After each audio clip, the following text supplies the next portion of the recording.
முக்கிய பாலங்களின் பணிகளை தனி கவனம் செலுத்தி விரைந்து முடிக்க வேண்டும் என அதிகாரிகளுக்கு அமைச்சர் ஏவாவேலு உத்தரவிட்டிருக்கிறார். கூடுதல் விவரங்களை செய்தியாளர் பாஸ்கர் வழங்க கேட்கலாம். பாஸ்கர் வணக்கம். விவரங்களை பதிவு பண்ணலாம் பாஸ்கர்.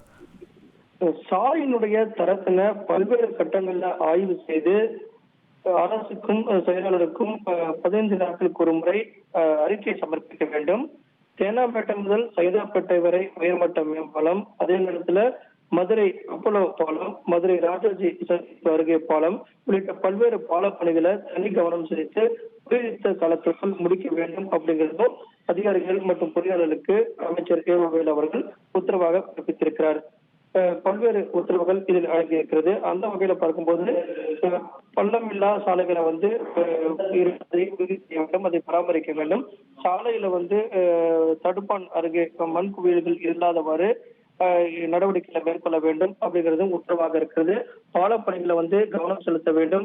அதை கவனம் செலுத்தாத பொறியாளர்கள் மற்றும் அதிகாரிகள் மீது கடும் நடவடிக்கை எடுக்கப்படும்.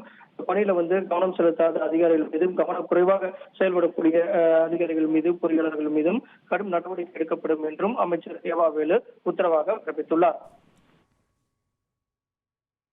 விவரங்களுக்கு நன்றி பாஸ்கரன். ட்ரெண்ட ஃப்ரெண்ட் ஆக்கிக்கோங்க.